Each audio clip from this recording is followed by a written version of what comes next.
So today I wanted to introduce a new concept, and that concept is going to be something that we call osmosis.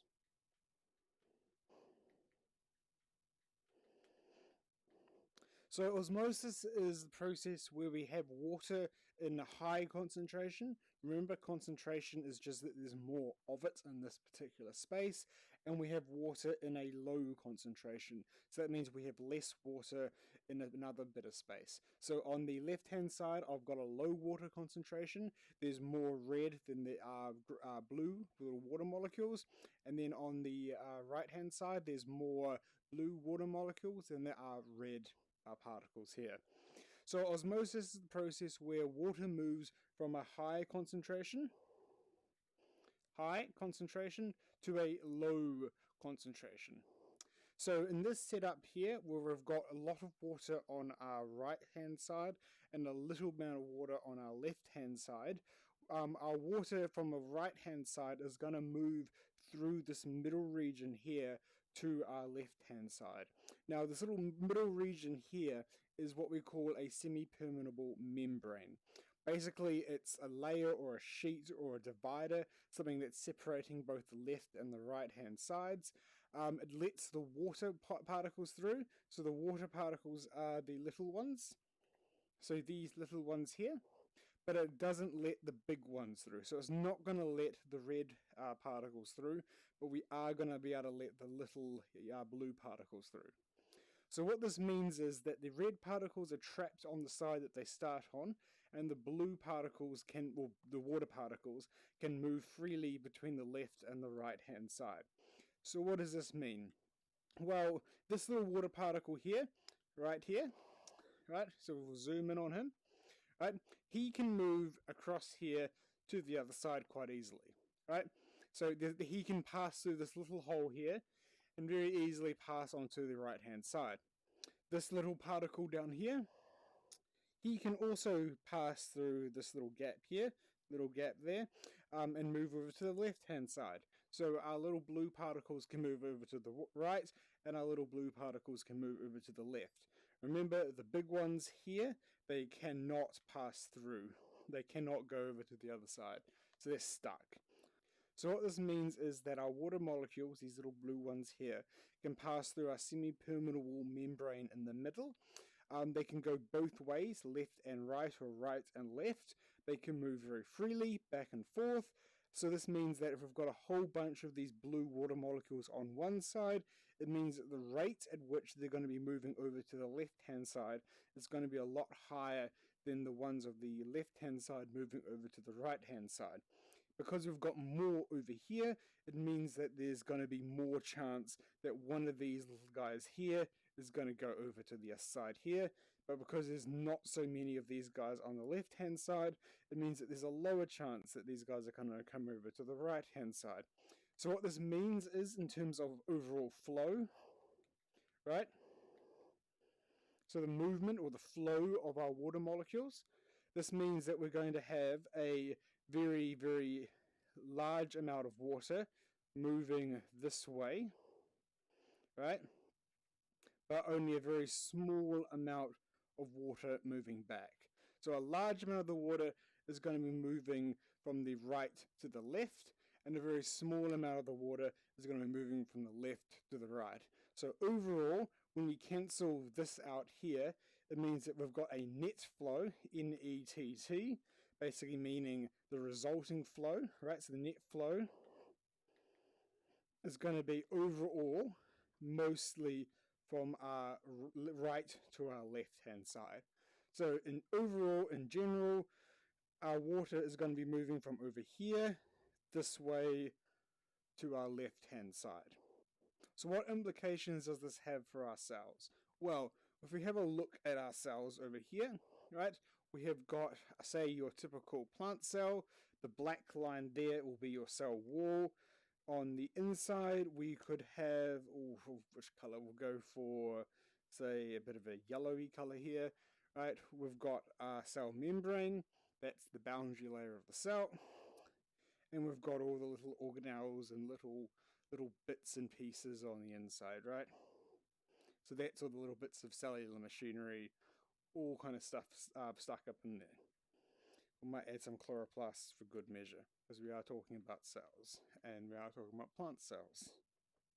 Alright, so this is your typical plant cell. We've got a cell wall, we've got a cell membrane, and then on the inside we've got a whole bunch of stuff. So we've got mitochondria, chloroplasts, nucleus, etc. So what does osmosis have to do with our plant cell here? Well, the water on the outside of our plant cell is going to be of a higher concentration than the water that's going to be inside of the cell. Right, so on the inside of our cell, we've got this stuff called the cytoplasm. The cytoplasm is kind of like a jelly kind of mixture of water, proteins, nutrients, minerals, and all kinds of salts that the cell has absorbed to kind of do its stuff, right? Outside of the cell, we've got a whole bunch of water, right? So we've got a whole bunch of H2O. Now, the water out here is going to be a little bit more pure than the water that's going to be inside of our cell in here. Right, so we've got a high water concentration. Alright, so we've got a high water concentration outside of our cell here. However, inside of our cell, we've got a much lower water concentration. So there's less water inside of the cell than there is outside of the cell. Alright, so we've got a high concentration of water outside of our cell and a low concentration of water inside of our cell. So if we move back to our diagram here, we've got a high water concentration on our right hand side and a low water concentration on our left hand side. Now in this example here, the water on the right hand side was moving over to the left hand side. This was because we had a high water concentration on the right hand side, which means that the overall flow is going to be from high over to low. So there's a lot more pressure on this side forcing the water through the semipermeable membrane in the middle over to the left hand side. Right? So you can think of all these little red dots here being the things that are dissolved inside the cytoplasm. So these are the minerals, the proteins, the salts, all that kind of stuff that's kind of in the water but is not actually water. This lowers the water's concentration, which means that water from outside of the cell, say on the left hand side, is going to move through the semipermeable membrane into the cell, which is on our left hand side. So the semipermeable membrane here is just a layer or just a sheet or just something that water can pass through but other things can't. So if we go back to our diagram over here, right, we've got our cell stuff, our cell wall, our cell membrane, and our cytoplasm. The water is going to have to pass through our cell membrane here to get into the cell. That's that little kind of yellow layer that we've got around there. This cell membrane is semi-permeable, which means that some stuff can pass through it easily and other stuff can't without the cell actually having to pump it across. So water can pass through the cell membrane freely. If there's a lot of water outside of the cell and a little amount of water inside the cell, that means that we're going to have a net movement of water from here, the outside, into the cell. So the cell is going to start swelling up with water. Now, what happens if we've got, say, a different situation? What happens if we have, instead of a high concentration of water on the outside, we instead have a high concentration of water on the inside and a low concentration of water on the outside? Well, what's going to happen is our water is going to move from the high concentration to the low concentration. So what this means is water is going to move from inside of the cell out to the outside, which means that our cell is now going to be losing water. And this is not exactly a good thing for our cell. Our cell kind of needs water to stay alive and to kind of fill it up. If it loses a whole bunch of water, it means that if it loses a whole bunch of water, it means that the cell then sort of shrinks and starts to shrivel up. Now the cell wall doesn't move, it's rigid, it's a fixed structure, but the cell membrane, however, can shrink. So what happens at the end of the day is if the cell loses too much water, we still have our cell membrane here, which is a fixed layer. It's that hard, woody kind of layer. But our membrane, however, starts to shrink up a little bit. Right? It doesn't take up as much space because it doesn't have as much water in it anymore. So we still have all of our organelles. We still have all those little kind of, meaty bits inside of the cell there. So our mitochondria and our chloroplasts. However, a whole bunch of the water that was sort of in the cytoplasm has now left the cell. So overall, water has gone from inside to outside of the cell. This is bad for the cell because the cell then enters a state called being flaccid. Right? So the cell is kind of limp. It doesn't have that outwards push against its cell wall anymore. It's not like a full balloon. It kind of shrinks up and kind of shrivels up like a, very like a flat balloon pretty much, or like a flat tire. It doesn't have that push anymore.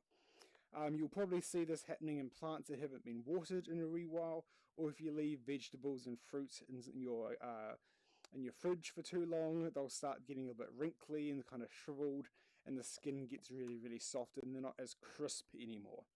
So this state here is called being flaccid. The cell becomes flaccid, it's not full of water anymore, and it kind of just, will fall over itself. If this keeps going and the cell loses more water, then it enters another state. So in this state, our cell has lost most of its water.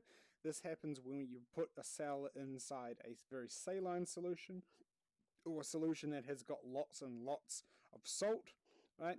So say all these little red particles around the outside here are salt. So say you dip, say something that lives in fresh water into salt water. What happens is you now have got a very high concentration of water on the inside and a very low concentration of water on the outside.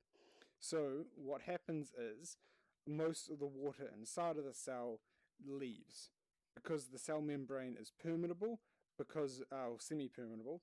So because water can get out, all of your water in here goes from a high concentration, right, to a low concentration on the outside. So your water will leave the cell and go out of the cell. This leaves the cell in a very kind of bad state. It doesn't have any water in it. It starts to die. It doesn't have any pressure, and the cell just starts to collapse. At this point, it's not looking too good for the cell, and it's probably going to die. All right, so to quickly summarize, osmosis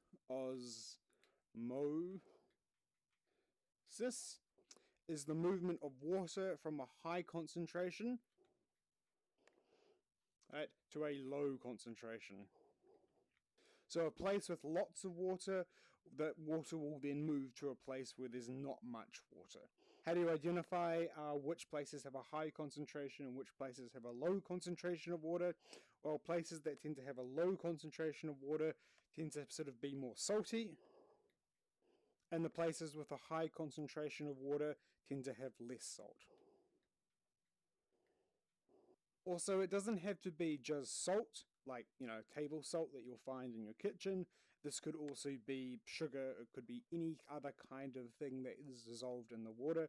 So we can add, sugar here, minerals. Pretty much anything that's dissolved in the water lowers the concentration of that water. So there's less water per certain amount of volume.